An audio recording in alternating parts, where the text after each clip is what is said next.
running in her living room or something. Oh, I do. Sounds like a Sounds fridge is amazing. turning on. Yeah, it's something. Her office is in the washroom. Do you have headphones might help, Jess, if you got them. I think we asked her this before, and she doesn't have any. Fair enough. Jess, you're getting some headphones for Christmas. Well, you don't have to mute yourself now. This is like the first time you could actually talk in a game. Yeah. yeah, don't mute yourself. We don't care if there's a little noise in the background. Yeah, it's okay. It's texture for the adventure. I'll make sure something ominous is happening every time it comes up. Oh boy.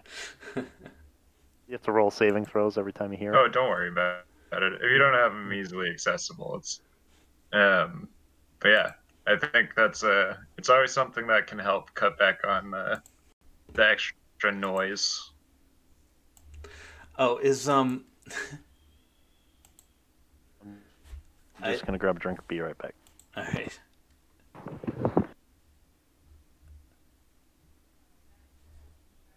Yeah, I always just do the spin up the Foundry server because I figure it makes it easier for people to roll things. Yeah. JD didn't. Is JD trying to get the audio running through there? I don't know. You know him. I'll hop into that as well.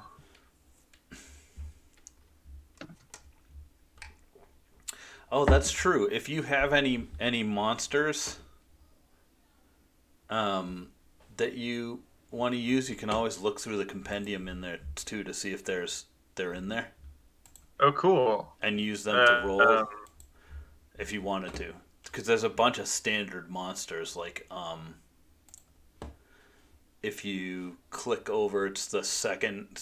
Oh, I don't know if you have access to it. Hang on. Do you have a thing called compendium packs on yours? Your thing? Probably not, because you're not a DM on this server. Hang on. Let me... I don't think so. I can DM you for the game. Just don't screw with any of my stuff. Oh yeah, I won't. You don't have to do that either, though. I'm actually I got everything I need set up for tonight anyhow. Good. But that's good to know. Anyways, that's every week, you guys, somebody is always like, "Hey, what's the password? How do I get in again?" It's the same thing every week. Just look for your name and adventure. Yeah. I'd even say this is an okay one to let Google remember. Yeah. Oh, totally fine. Yeah, there's nothing anybody can get into on this. And now he's gonna wonder why he can't hear anyone. Oh, let's mess with him. I'm gonna type "I can't hear you" in the chat in Foundry. I just said I'm here in Foundry.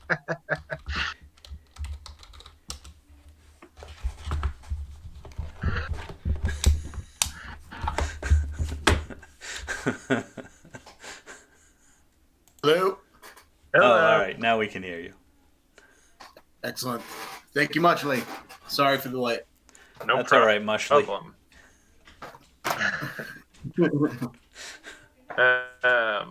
All right. So we got everyone here. We have everybody. Just unmute yourself. Jack Bastard is late because he found brown M&Ms in the bowl of M&Ms. Yeah, to pitch a fit. Mm-hmm. He had to eradicate them. Is that what happened?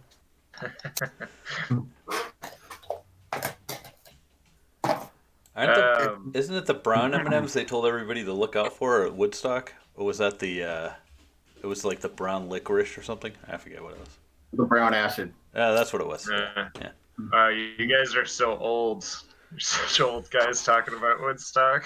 The acid at Woodstock. Cool. JD, you remember the when we were at the Battle of Bull Run?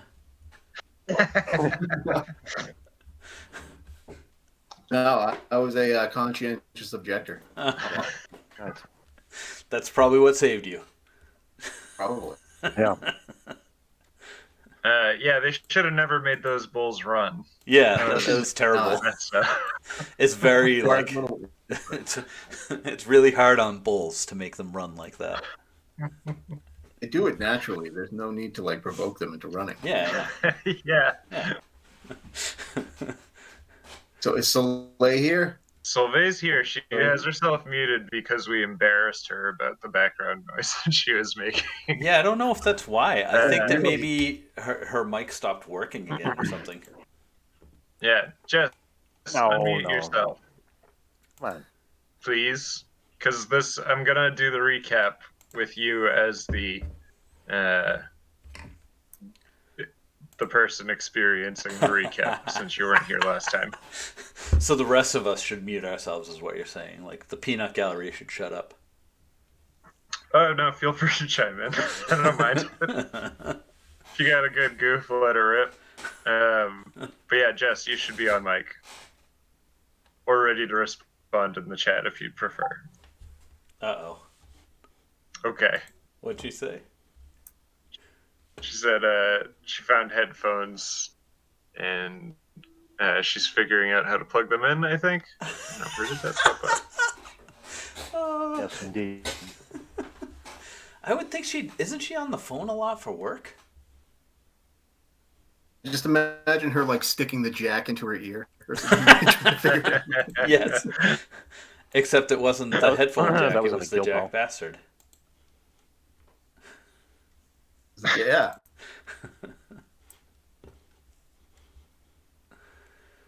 Jack takes what he can get. 13-year-old boy. What are you gonna do? Well, Jess, while you're figuring that out, can you? Okay. Oh, hey, there she is. Yeah, that sounds great. Okay. You sound like an Nice. angel. John, the headphones didn't actually do anything. That's weird. Yeah, well, we'll see. I guess it might make a difference, you know. Yeah. Either way, we don't hear the other sounds, so it's fine. Yeah. All right. So, Solvay.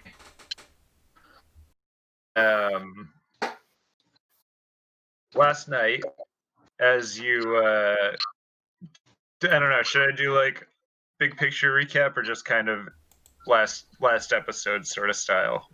Do you need a fuller recap, Jess, or no? Am I doing something right now? You I don't- are. What, So did like, I miss the recap already? no, I mean like last week I kind of went over the ooh, nice. I'm giving you some recap music, Josh. Thanks, yeah. I kind of went over everything so far because it was Eagles' first game in the campaign. But if you're kind of rusty on what's happened so far, I don't mind doing that again. Okay. Thank you. All right, so you're a group of adventurers. You came to the town of Old Bastille because it's sort of a proving ground where you can make a name for yourself as adventurers. Some of you might have other reasons for being here, but that's why most people come here. And there's a lot of other adventurers in town trying to make a little bit of coin and a little bit of get a little bit of infamy, you know, kind of get that name out there. So you arrived in town. You kind of got a tour from Harlan Maystar, the unofficial town greeter and oldest man in Old Bastille. He took you around. He showed you the site. And something that stood out to the party was the strange emptiness of the docks in town. Usually, the docks in any town this size are bustling with activity. But this was just a couple of guys rolling barrels around trying to look busy. So you investigated. And you met the dock master, a salty old dwarf by the name of Othar Fishbeard. He told you that there was recently sightings of a ghost ship, an infamous ghost ship that is a portent of doom out on the bottomless lake, which is a huge lake, mysterious and dangerous, rife with legend, one of which is the Lonesome Death, the ghost ship that was apparently spotted by one of his men out fishing. too close to town for comfort.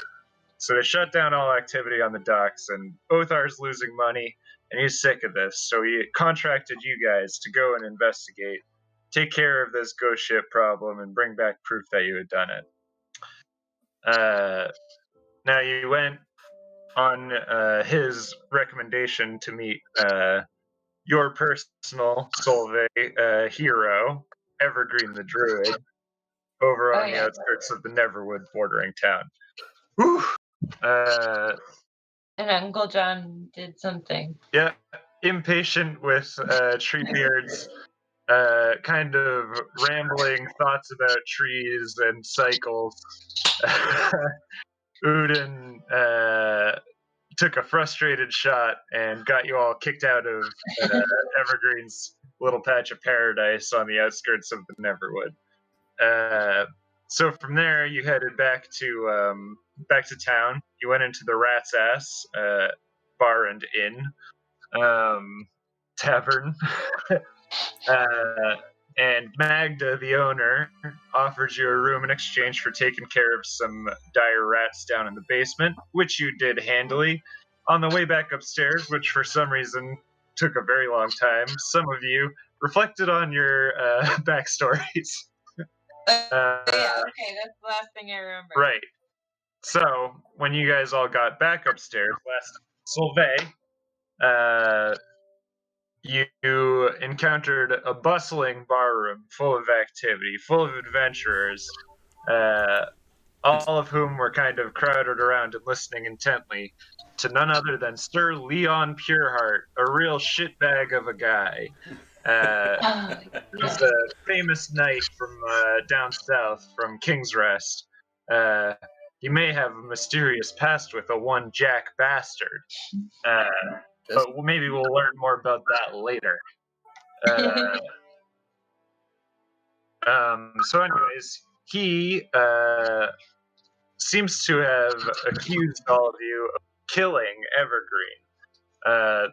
Although you know that when you left him, he was wounded, but not seriously. So Sir Leon Pureheart fingered all of you for the crime. Whoa. There's a 13-year-old boy in our party. Can you really say that? He accused all of you of a crime, framed you all for the crime of killing the Druid Evergreen, turning the town's opinion against you. But you managed to get some adventurers to kind of, if not get on your side, at least back off from attacking you, pointing out that this big famous adventurer was taking away their jobs. However, some adventurers did not take your side and instead attempted to take up I guess I shouldn't necessarily tell you this part, because after you were accused of murder and it seemed like a fight was afoot, Solvay, you decided to go upstairs and go to bed. You had had enough with this nonsense. It had been a hard day for you especially, and a fight over this seemed out of the question. This is how I excused your absence last week. Okay. I figured it would kind of fit into how you'd be feeling coming back from seeing your hero get shot and then being told that he was dead. Made sense to me in the moment. Does that gel with you? It does. Okay. That makes a lot of sense. So, I'm very distraught. unknown to you, but not that unknown, because obviously you heard the sounds of the ruckus downstairs a few minutes after you got to your room. But following you going to bed, the party, Sir Leon Pureheart offered positions in his adventuring crew to any adventurer who could take the party down. And a few tried, and one adventurer in the Rat's Ass Tavern even joined your motley crew. A wizard, a high elf wizard by the name of Raid. He lit a shirt on fire, and the rest was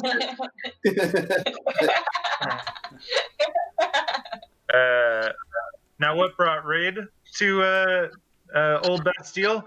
We'll have to find out eventually, but that's for later. For now, Solvay, you fell asleep last night to the sounds of chaos below you.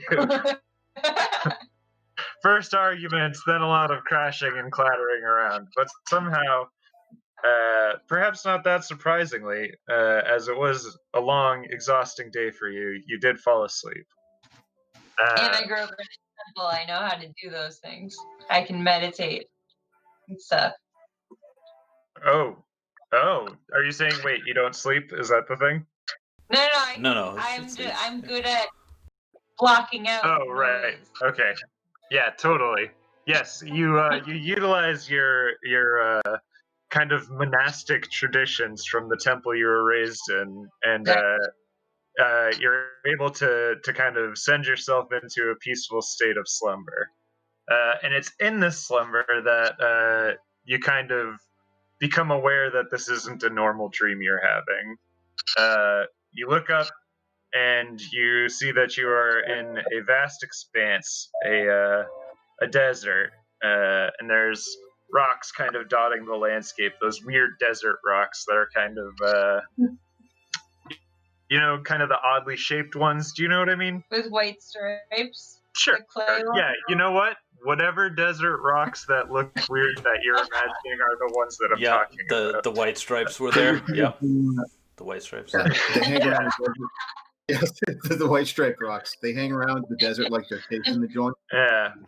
Just and kind of on the horizon, above this horizon, kind of just constantly shifting, is the sun, followed by the moon, followed by the sun, followed by the moon. And you hear a voice, and you know this voice immediately, and it says, "You okay, kiddo?" And your father, Labellus Enerath, is speaking to you in your dreams, the Lord of the Continuum.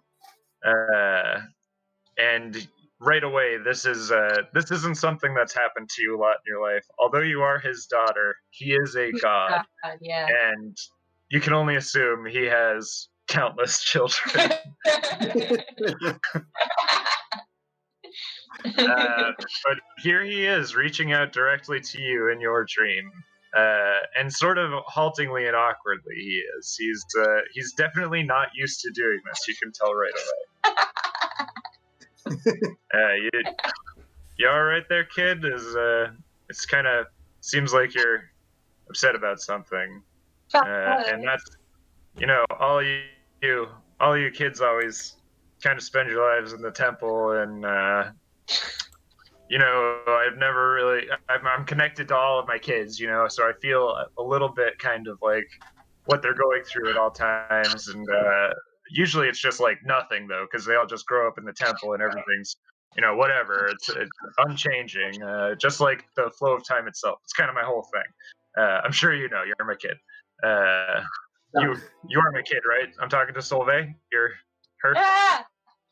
Can you still hear me? Yeah, I can still hear you. Is that in character? Oh, are you not hearing me, Jess? A dumb question to ask out loud. Okay.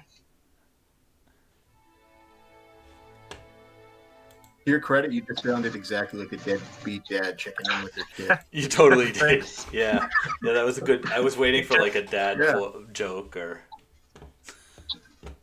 Can you hear again? Sounded like he was going to attempt to have like an awkward conversation about puberty or something. Yeah. Your body is going through all sorts of changes.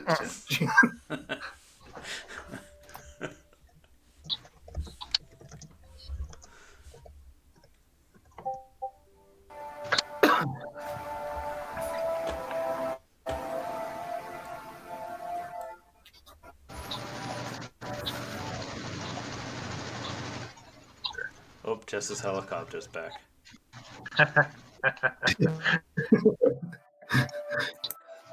Yeah, disconnect, reconnect. Zipping around with your jetpack. Can you hear me? Yeah. Can you hear me? All right, now I can hear you. Okay. What was the last thing you heard me saying?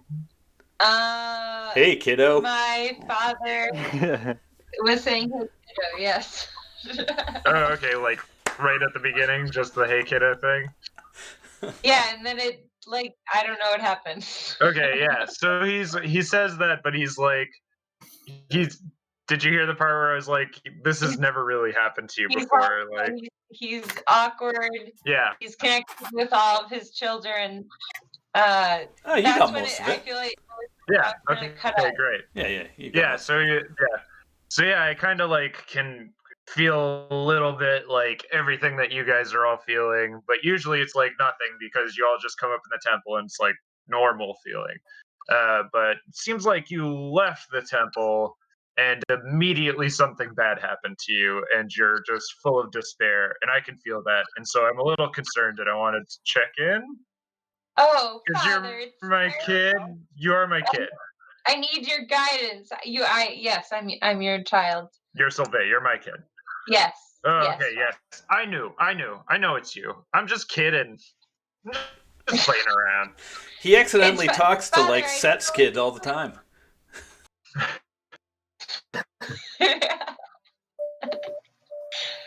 Father, I don't know what to do. I joined a new party to adventure with to learn my lessons before I go back to the temple with wisdom, and they killed my hero. What Whoa, do I no. do, Hey, Father? kiddo, don't worry. Nobody killed me. I'm fine. I'm okay. I'm right here. I'm talking to you right now. My second hero. Who's your second hero? Your mom? They killed your mom? What's the forest man's name? Evergreen. You don't even know his name. No. Is that in character? Smoke Is that canon now? Solvig. Fun fact about Solvig: has a bad head for names.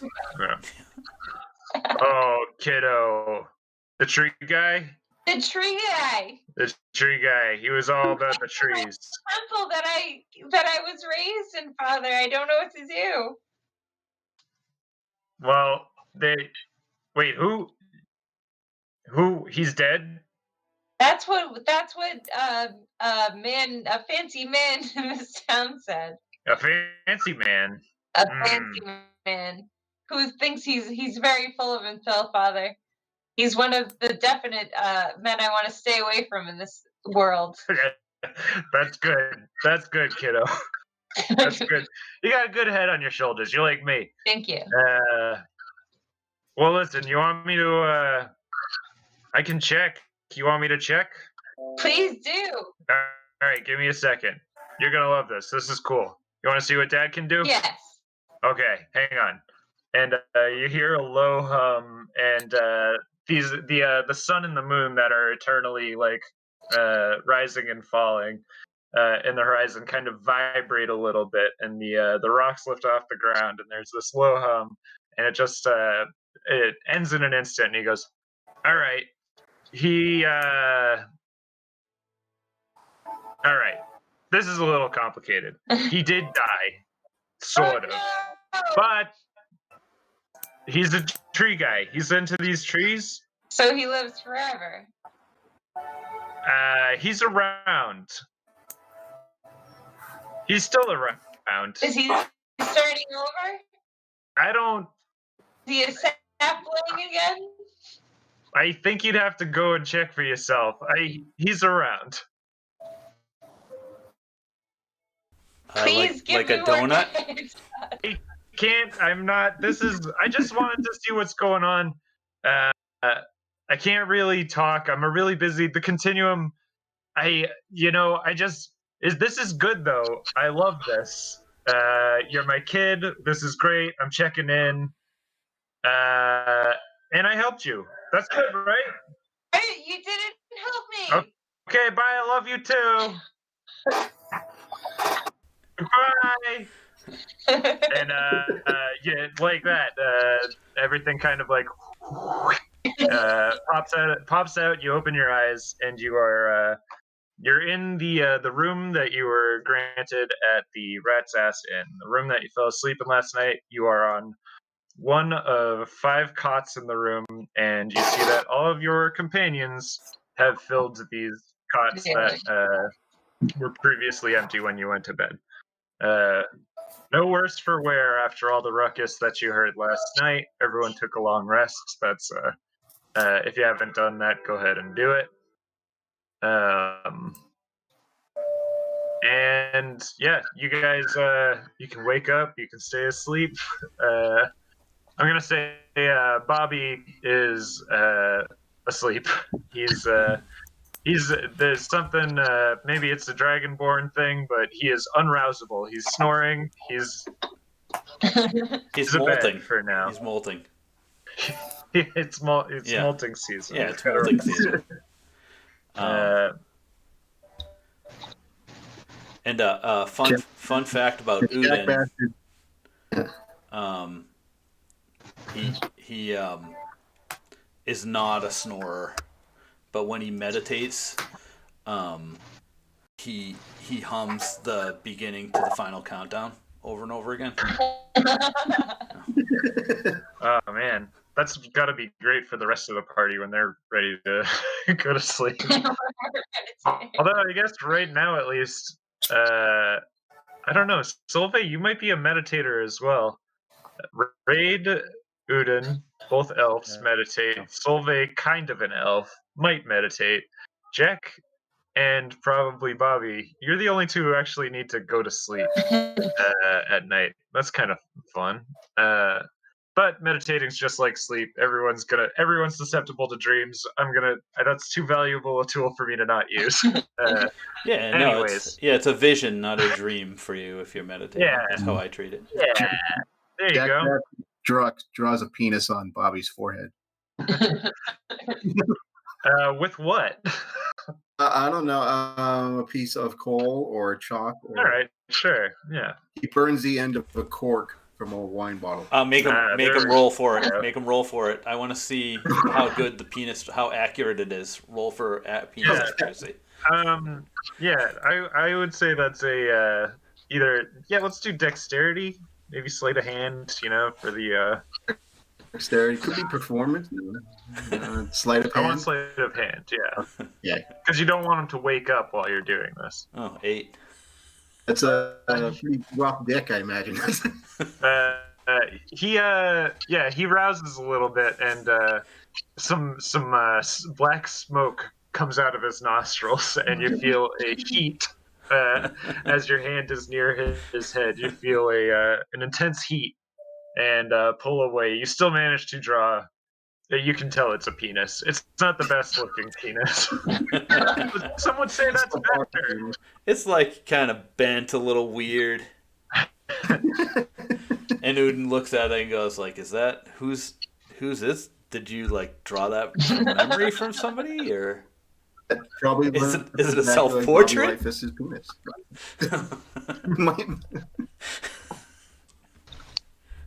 So yeah, you're all up. It's I don't know. Let's say like it's about 8 a.m. You're in the Rat's Ass Tavern, upstairs in your room. The morning light's streaming in through the window. It's a beautiful golden day outside. You can smell breakfast is being made downstairs.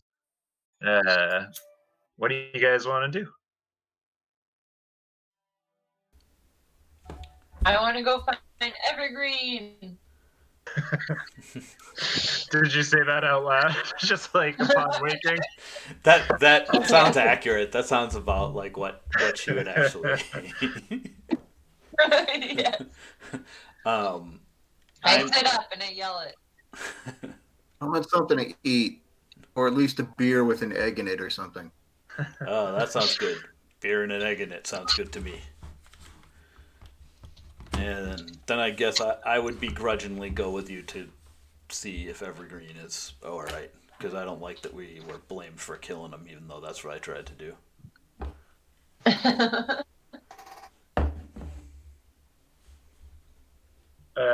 Or we also have this job that we got paid for. Should we check on our boat, or I guess that's a question for Josh. Has it not been long enough for the boat to be built yet? Is that what we're sort of? That's what I've been Oh, assuming yeah. the last couple Let sessions. me go back in my notes real quick to check on. I don't think it would be ready. I think it was multiple days for him to build the boat, Okay. unless you could have gotten him lumber from a great oak to use. Well, I think Uh-huh. Udin's ulterior motive also for going to check to see if Evergreen is still there is, we could probably just chop down the tree now. Oh yeah, sure. Oh, you're terrible. Could have done that like 3 days ago. Yeah, I guess. I can't find it in my notes quickly, but I believe it was at least a few days, if not a week, to have him build wait for the supplies to build a boat for you, rather than sourcing it locally from the Neverwood. Yeah, sorry. So what do you guys want to be doing? Quick breakfast, go to the woods. Quick breakfast, go to the woods. All A right, regular old that's day fine. for Jack.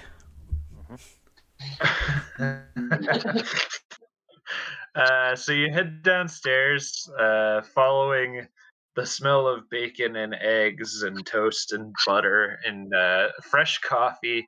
You're all floating down the stairs like some bums in an old cartoon, smelling the pie.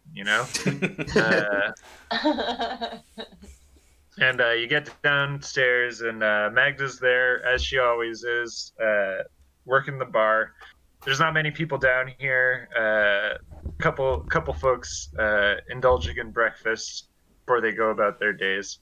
And you can hear from the kitchen area the sound of the goblin band that calls themselves Goblin, preparing all the food for the continental breakfast here at the Rat's Ass Tavern. Continental breakfast. Oh yeah, Jess. Exactly how There's many also humans? there's a house band here that you missed last time too. There is a band of goblins who perform every night at the Rat's Ass, and it seems they also cook breakfast. Yeah, the band is called Goblin. Yeah, Jack really appreciated the sounds of Goblin. Oh yeah, I gave you a point of inspiration for carving making your punk jacket Yeah, there. carving their name in the back of the leather breastplate. Yeah. Yeah, okay. So yeah, you can hear the unmistakable sound of 4 goblins cooking breakfast in the kitchen area. Magda sees you come downstairs and says, "Ho there! Y'all had a wild night, huh?" You all right, Jack? Yeah, a little bit.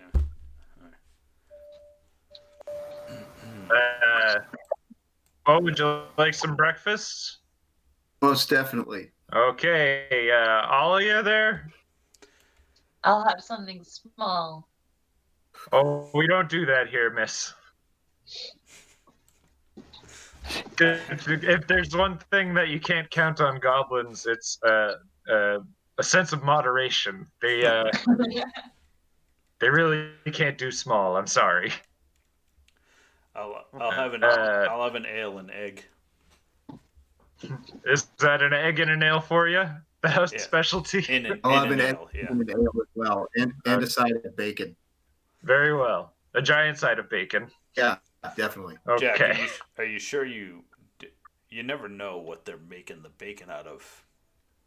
I Too never late. want to know what making the bacon out of. Magda says, "Too late," and slams it down in front of you. She serves all of you the food. It's run out by the lead singer from the Goblin Band. Mhm. He runs Probably the food out, hands it off. What was that? Probably the rats we killed the other night.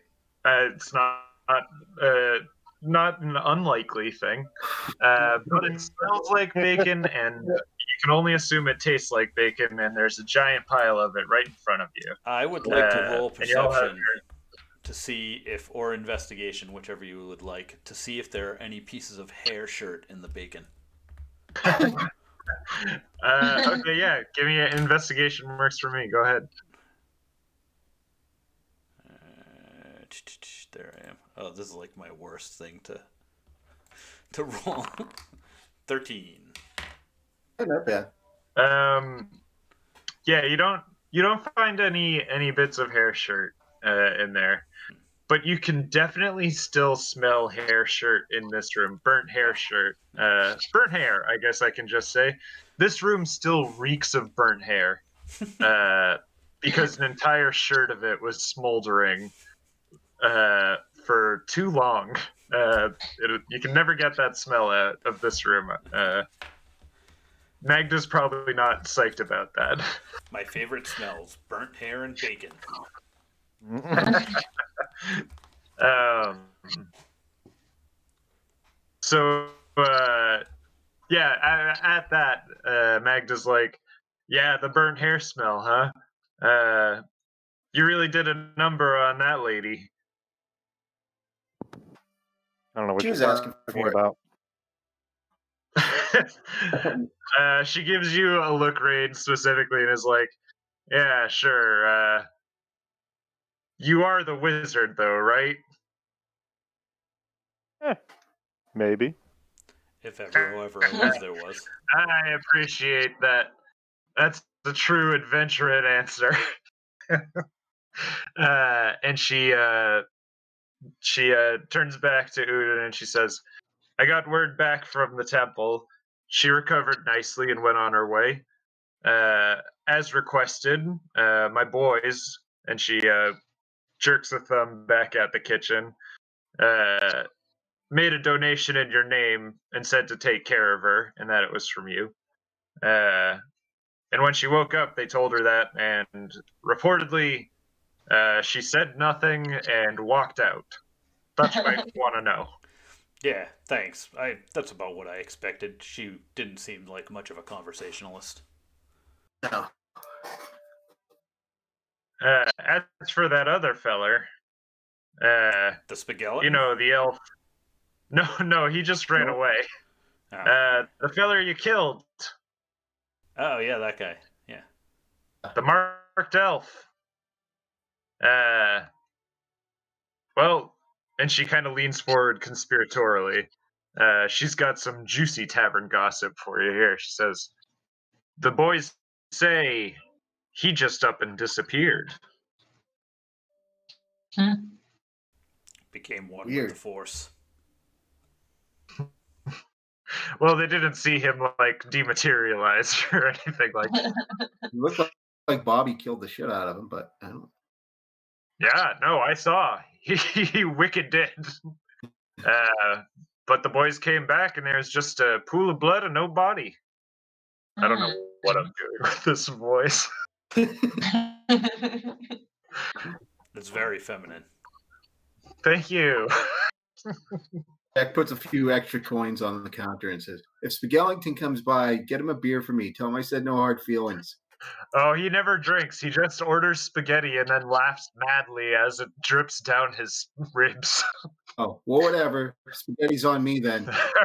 Right. He'll love that. She takes the gold, puts it aside. Yeah, Jess, you missed a few character introductions too, I guess. There's a skeleton adventurer who tried to fight these guys and Spaghetti. backed off and retreated because he was clearly outmatched. They killed a mysterious elf who had tally marks on his forehead. They killed his ass, and he had sort of some weird facial tics that made it hard to kind of like get a read on what he looked like. I didn't do a good job explaining it in the moment, and I'm not doing a good job explaining it now. That's the way to say this. Yeah, we dubbed the skeleton Spagellington. And a real flash of genius, Spagellington. And then there was also an enormous human woman who wore a blank wooden mask and a giant shirt made entirely of hair, which Raid lit on fire immediately to kick things off in the fight. I did nothing of the sort. Okay, recap part 2 over. So she says, what's on the docket today for you, huh? We must find Evergreen. Find him. I thought you lot killed him. Nope. No, one of us almost, tried to. Yeah, I tried to. She lets out a big sigh of relief. She goes, "Whoo! Oh, that's. I mean, it's. I would have done business with you either way. I'm a businesswoman first and foremost, but I am glad that she didn't. You know, Evergreen's harmless. There's no reason to. Evergreen is my hero. Well, that might be taking it a bit far." She says. She rolls her eyes a little bit. He really does go on about the trees. But to each their own. I'm glad you didn't kill him. And I never really trusted that Sir Leon Pureheart. Is slimy. Yes, he thinks much too much of himself. He's not human. He's like a slug person. Is that?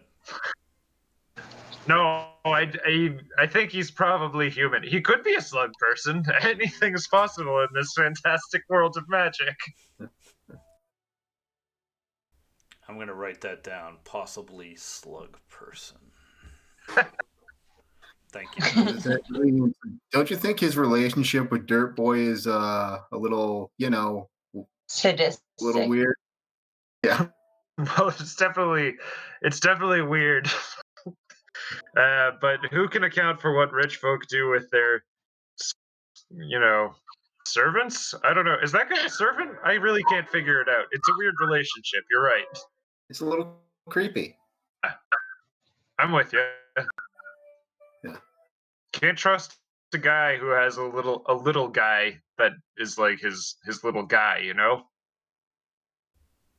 Udin moves his chair away from Jack so that she doesn't make the same association.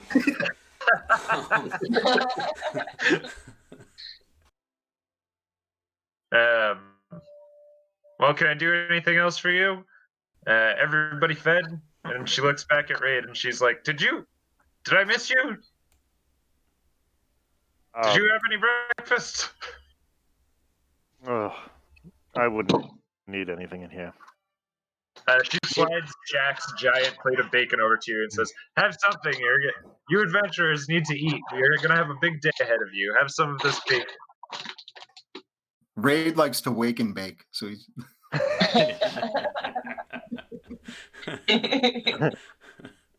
Yeah. So she pushes the plate in front of you and then kind of turns around and heads into the kitchen. Ray just slides it right back. Jack stuffs some bacon in his pocket for later. Pocket bacon. That's kind. Yeah. All right. So you got some bacon in your pocket. You got some food in your bellies. Go off to the woods. Heading off to the woods. So you exit the Rat's Ass Tavern, and there's a few people milling about on the streets outside.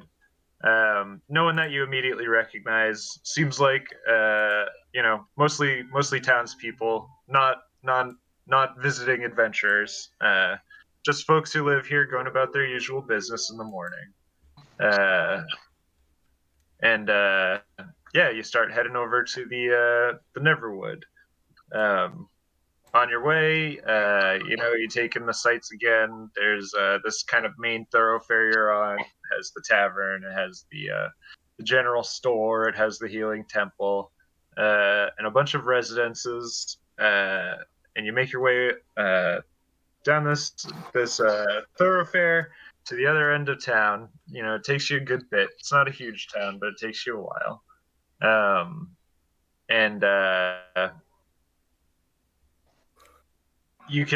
This is something that I didn't mention in my initial description of the town, but I feel like it's something that I should say so that that this is there for you guys. All along the outskirts of the town, mainly going from the entrance and along the first few miles of Old Bastille Road, there's like a bunch of camps set up, a bunch of tents and camps where most of the adventurers that are visiting town stay. Most of them aren't staying in the tavern. it would be implausible. So yeah, there's like this sort of campgrounds around the entrance of town. And you see that as you're going on your walk. Can I high five the old And you guy even as see, we go out? What was that? Can I give the old dude a high five as we go out? Yeah, sure. Alright. Yeah. He's Harlan Maystar is there at the entrance, like waiting for someone to come into town. He's like got a spyglass and he's like peering way down the road, waiting to see someone crest the horizon.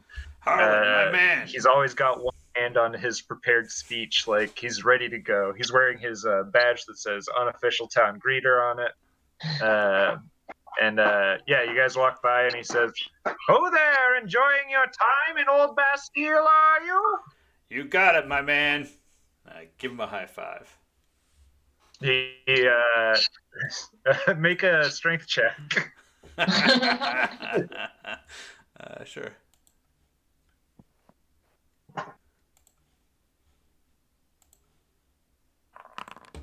$12. You hear something small snap. This is the oldest man in Old Bastille. Oh man! Basically, sorry. anything above a 5 was going to hurt him. Sorry, but Harlan. it doesn't faze him.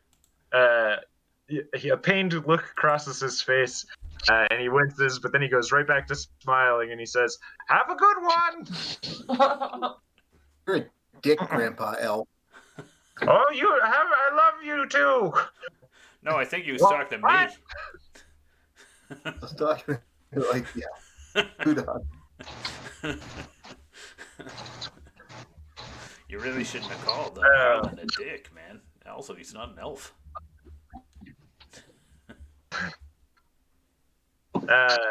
So yeah, did you have anything you wanted to talk to Harlan about, or are you just kind of saying hello as you walk Yeah, by? no, just saying What's the hello. word, Harlan? All right. Okay.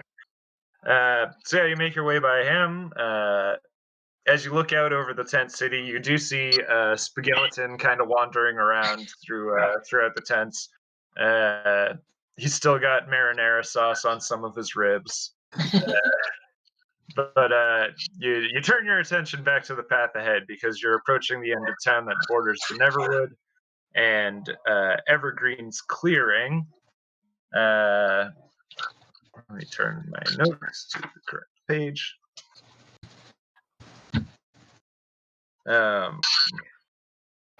So yeah, you come up on Evergreen's Clearing, and it's a little ways into the woods, but not very far. You're by no means like entering the Neverwood proper. But you go into this area that he was in before, where there was an old dying great oak that he was kind of pontificating in front of. And the first thing you notice is that great oak is gone. And the second thing you notice, you don't have to make any checks for stuff because it's just there, is a freshly dug grave that has Evergreen's little headdress made of sticks lying on top of it. I don't believe it. Somebody undig that grave.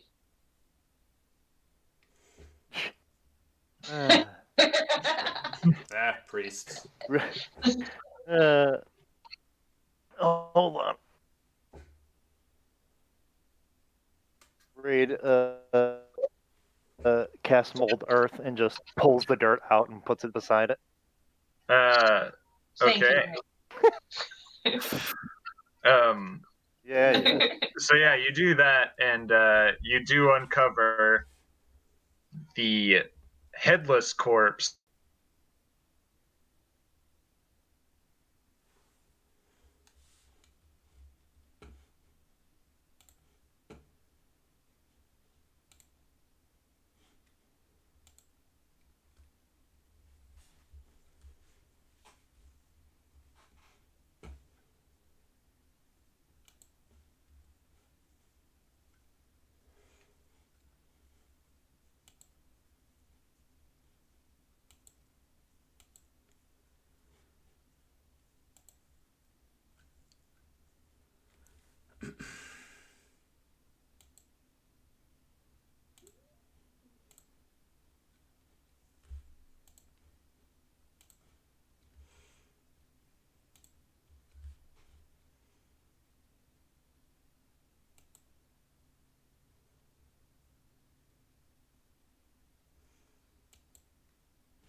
he's back. Yeah. So you hear this voice say, hey, I'm in there. Don't do that. Evergreen!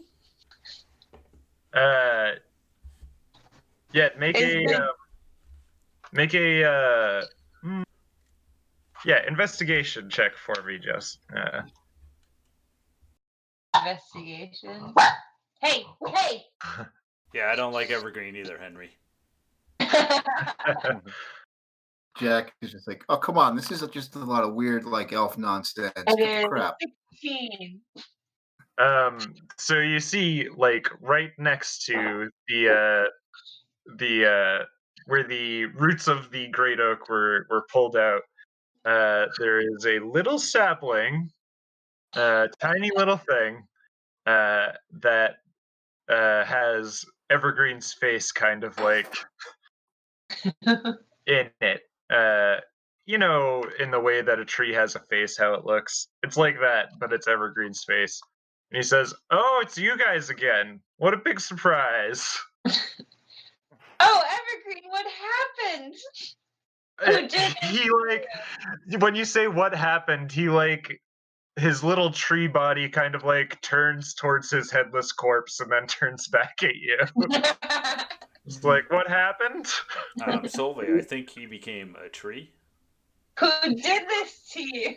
When you say that, Udin, two of the little twig-like branches kind of start slapping their leaves together in front of him in a mimicry of slow clapping. Yes, I did turn into a tree. Thank you. Too small. I am Evergreen. I am a powerful druid. My mortal shell is nothing to me, although it had legs, and that was good. So are you a sapling now? Forever? No one's a trees. You are. What kind No. of elf are you? You're the same. From the same temple as me, right? Lord of the Continuum stuff. Yes. You know that nothing can be a sapling forever. Well, when you grow up to a tree, once you'll be rooted in the same place, you'll never be able to move again. He's a tree. This is. Yeah, you guys. I remember that you shot me when I was starting to talk about how these great oaks work, and I'm not gonna do it again because I don't want to get shot again in this form. But it's basically tied up in that. I mean, it's a whole cycle, a circle of life thing. It's the way I pay my respects to the Lord of the Continuum. I don't buy into any of this like religion crap, but that's fine. I am a wood elf, so I do know that saplings eventually grow into trees, whether they're like magic or not. Solveig. He's clapping again. Thank you. I bow. Jack grabs Evergreen's decapitated head and investigates it and says, so, did you have an accident? If you'd like, do you want to do an actual investigation to kind of like... Yeah. Check his body, okay. too. Jack, please check his body, too. Okay, so you can tell that this is like a clean cut. This was done by a bladed weapon.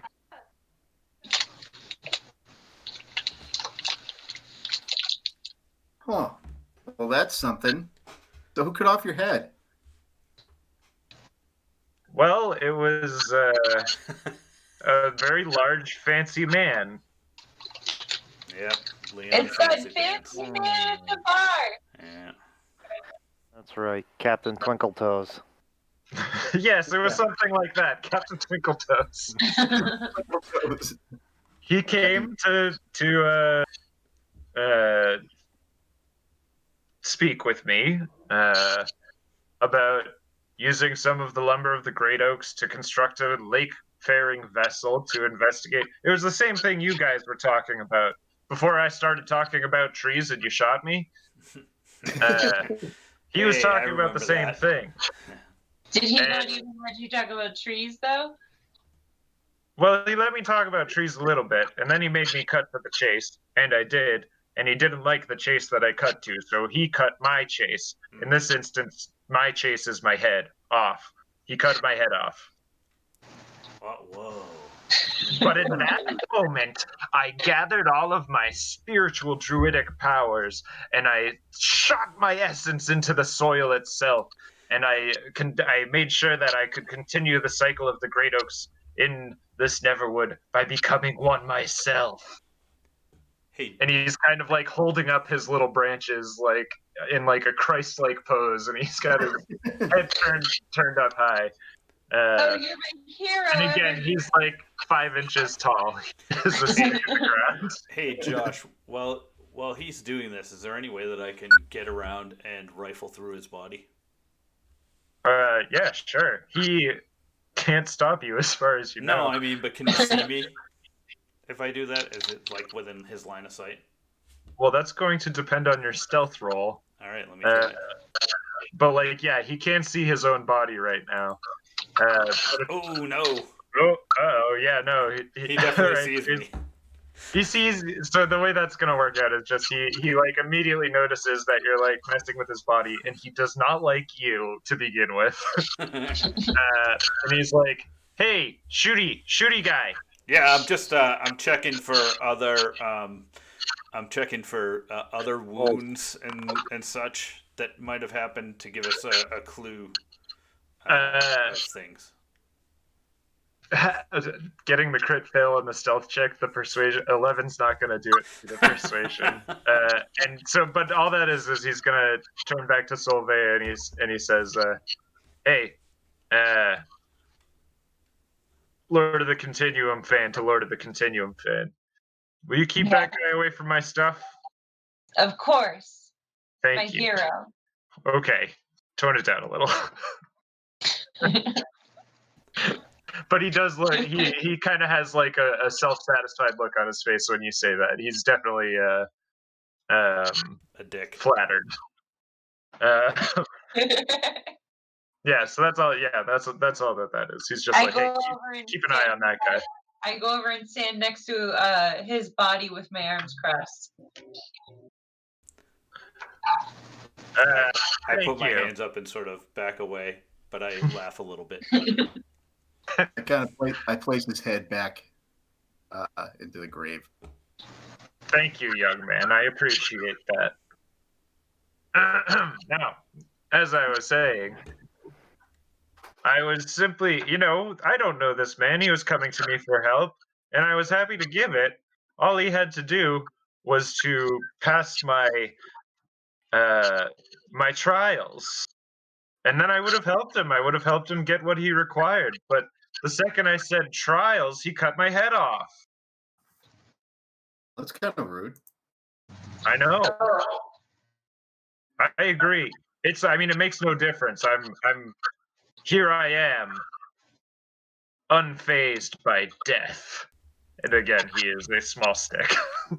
You We will live forever, Evergreen. No, that's also not Lord of the Continuum. You really you grew. I remember you. You're like he's your dad, right? Yes. Do people know? I don't want to. Would that be something people in the temple would know? Yeah. Yeah, no, that was like one of the declarations I made when I was like introducing myself to everybody. Oh, right. Yeah, okay. That was because I was telling everybody my story. Yeah, okay. So, yeah. Why would you not? Things don't live forever, Solveig. In a way, you will. Well, everything has a beginning and an ending. Anyways. Yeah. You're all high. More importantly, where'd the tree go? Oh, I mean, he took it. He cut it down and he took it. Like by himself? Wait a minute. No. Was this guy like? Was he like a slug man? No, there weren't any slug men. At least not that I could tell. All right. Did he have some kind of transport vehicle? Yes, he had a large, tree wagon. You guys actually saw him when you were on your way back to the rat's ass. He had a large wagon that he was towing out in the direction you were coming from. Oh yeah. And he had some beefy folks in tow who probably helped him. And you know what? Evergreen confirms he had some beefy boys in tow that helped him.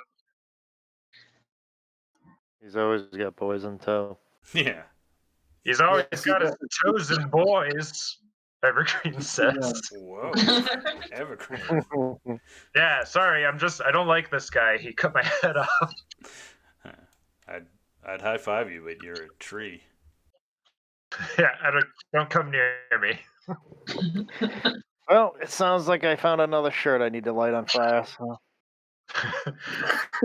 At the Wait when a you say minute. fire, Evergreen's like, "Oh my god, don't!" And he's like, "No, I'm not ready yet." We must go find the fancy man. Well, I mean, he got here right after you guys did and took the tree down.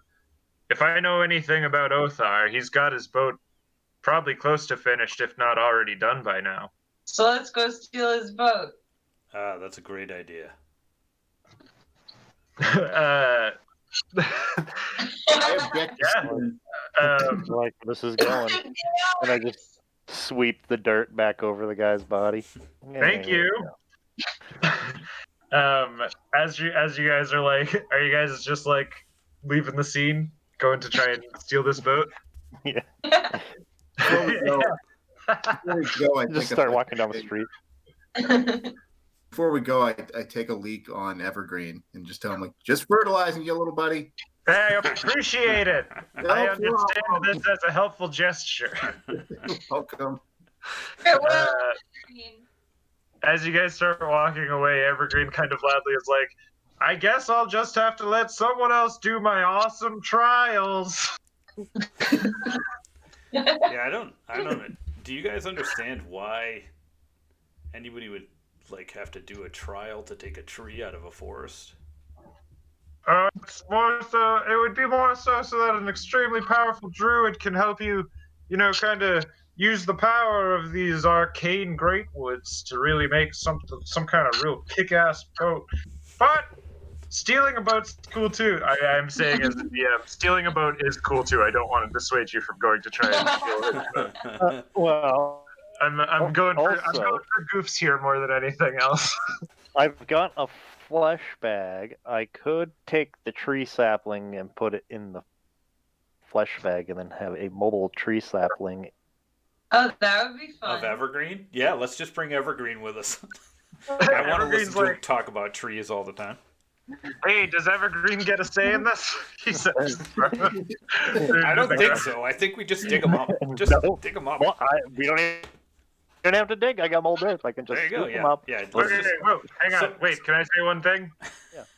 Will you guys promise to bring me back? Yeah, I mean, Where? what are we bringing? I don't know what we're bringing him with for. I thought he was going to be like a sidekick or something.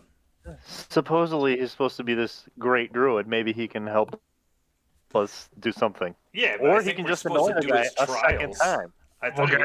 we- This is kind of what the trials are all about. Is like, I don't. You shot me. He points his branch at Udin, and then I he says, move out of "And the now way you so guys are he's not talking like about." pointing at me. I like every time he points his branch because I know it's awkward. You I step move away a a little little bit. bit so that it's not really pointing at me. Well, you know what I mean when I say he shot me. You guys all know who the guy who shoots people is. And then he says, "And now the rest of you are kidnapping me. I'm not feeling super inclined to help you out with my awesome druid powers without you taking my trials first." If he doesn't I help us, just we can always use it for fertilized you. kindling. Yeah. Can we take your trials en route to stealing the boat? Some of them. Oh God, let's Just just take imagine. a trial.